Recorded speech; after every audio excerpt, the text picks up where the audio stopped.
Merci d'être sur la télévision Labari pour suivre le journal de ce jour, samedi 25 mars 2023. Mesdames, Messieurs, bonsoir, bonne rupture et bienvenue à tous. Du 22 au 24 mars 2023, le ministre nigérien de l'hydraulique et de l'assainissement a conduit une délégation du Niger à la conférence des Nations Unies sur l'eau qui se tient à New York aux États-Unis. Le 23 mars 2023, le ministre Adamou Mahaman s'est adressé aux participants du haut de la tribune des Nations Unies. On l'écoute. Le Niger, à l'instar de la communauté internationale, a souscrit aux objectifs du développement durable ODD, notamment l'ODD 6 relatif à l'accès aux services en eau potable et à l'assainissement et à la gestion intégrée des ressources en eau. À ce titre, mon pays a élaboré 2 documents programmatiques et stratégiques adoptés en 2017 pour l'horizon 2030, à savoir le programme sectoriel eau, hygiène et assainissement et le plan national de gestion intégrée des ressources en eau. Dès lors, le Niger a mis l'accent sur la réalisation d'infrastructures d'assainissement en eau potable et qui privilégient l'accès à domicile dans les écoles, les centres de santé et les lieux publics, couplés avec des actions de sensibilisation pour un changement de comportement en matière d'hygiène et d'assainissement. Malgré les efforts consentis par l'État, accompagnés par ses partenaires au développement, la situation demeure préoccupante car au moins d'un Nigérien sur 2 n'a pas accès à l'eau potable en milieu rural et plus de 58% manquent d'infrastructures d'assainissement décent. Mesdames et messieurs, le Niger, bien qu'étant un pays sahélien, dispose d'un potentiel important de ressources en eau souterraines et de ressources en eau de surface qui sont mobilisables pour l'atteinte des objectifs des ODD. Cet important potentiel est exploitable sur le plan agricole et sur le plan de l'élevage. Les enjeux donc sont considérables.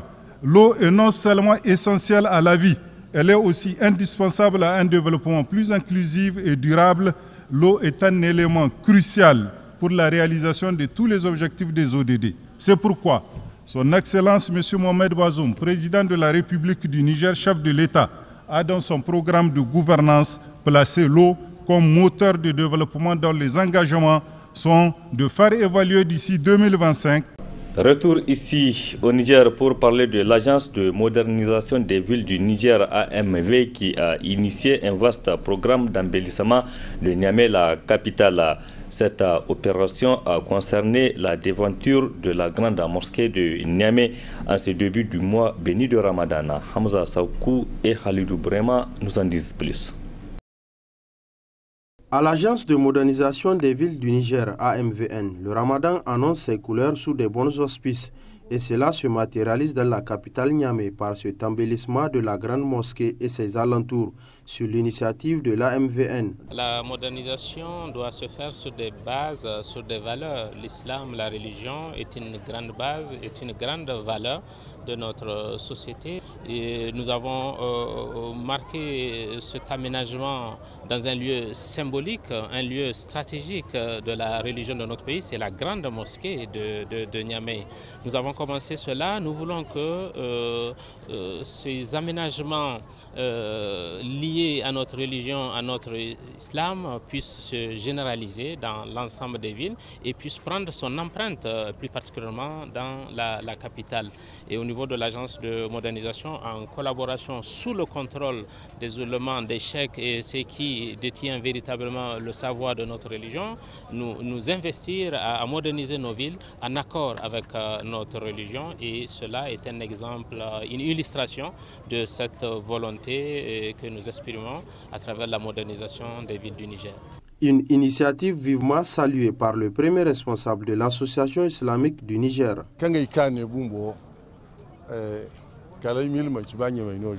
Nous avons failli être perdus à notre arrivée sur ce lieu. Nous remercions l'Agence de modernisation des villes pour avoir redoré l'image de notre mosquée. C'est un signe d'amour à l'islam.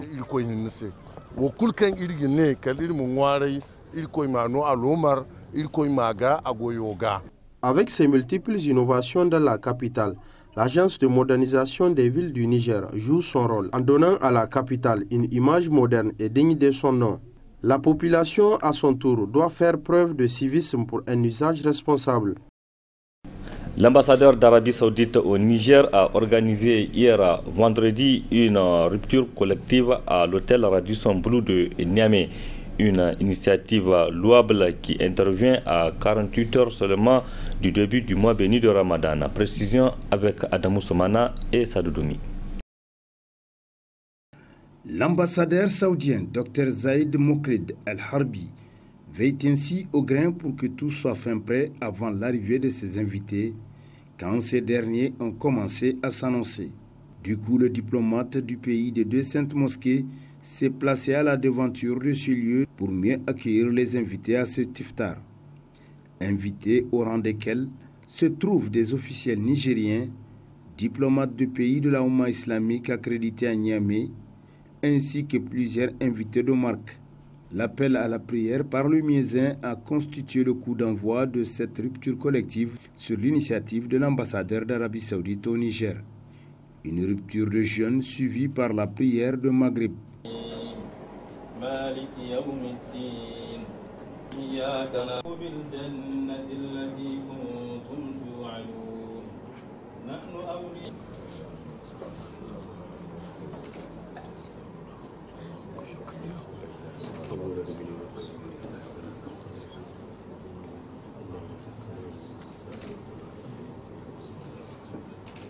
Peu après, l'ambassadeur et ses invités se sont retrouvés autour de tables bien garnies pour achever cette rupture collective en beauté avant de prendre congé de leur hôte du jour. Parlons toujours de ce mois béni de Ramadan qui est à sa 3e journée. Cette période, c'est une occasion donc pour les consommateurs, notamment les jeûneurs, de consommer assez de fruits au moment de la rupture. Parmi ces fruits, la pastèque et l'ananas, des fruits que le consommateur apprécie. C'est ce que vous allez voir dans ce reportage signé Nafissa Yahaya et Nasser Seydou. En cette période, on constate une disponibilité de fruits sur le marché et les voies de la ville.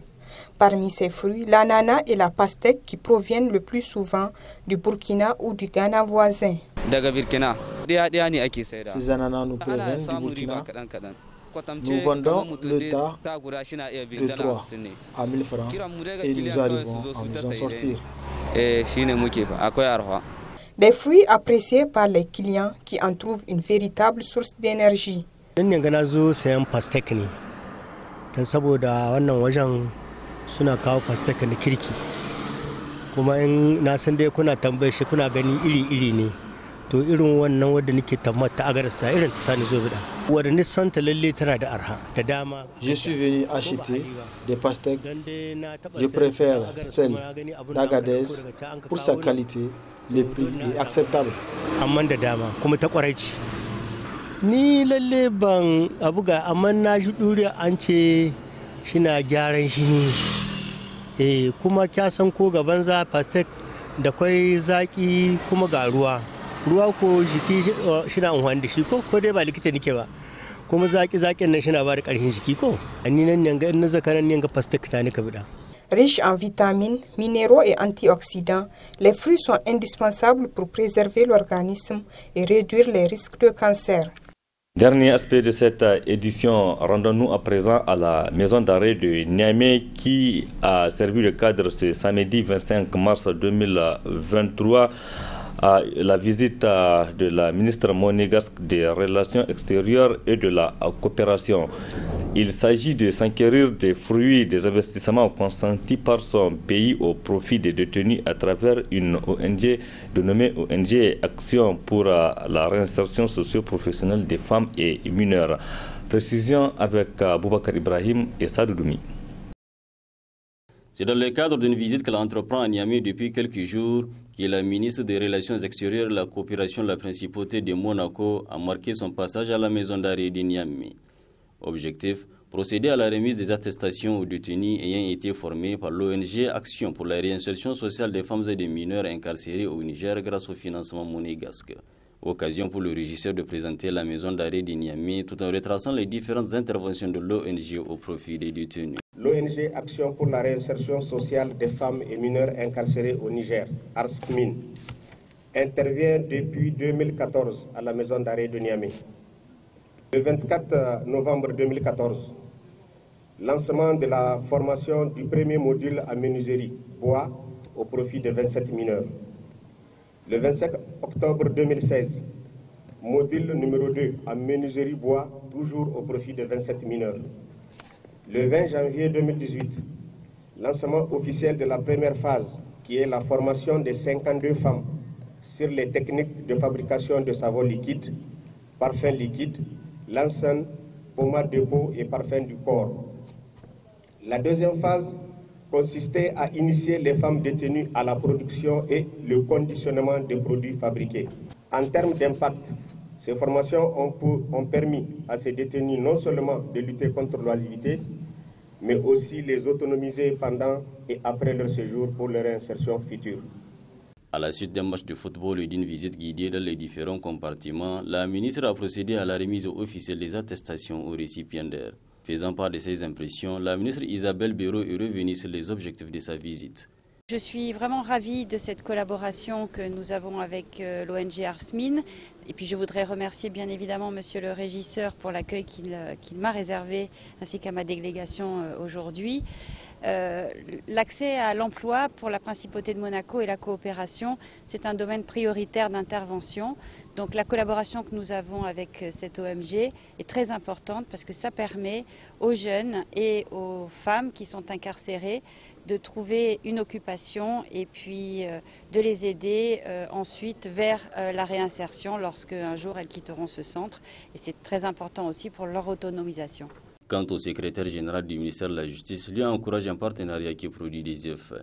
Au nom du ministère de la Justice, garde de soi empêché, remercier vivement Madame la ministre pour cette visite sur les installations de la maison d'arrêt de Niamey, qui vient confirmer encore l'engagement de la Principauté de Monaco à soutenir les efforts de l'État du Niger dans le cadre de l'amélioration des conditions de détention et particulièrement du travail qui est fait pour la réinsertion de ce professionnel de détenus.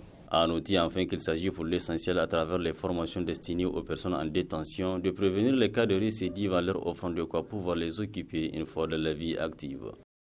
Point final de cette édition. Merci à vous de l'avoir suivi. Restez en compagnie du programme de la télévision Labari. Bon week-end à toutes et à tous. Au revoir.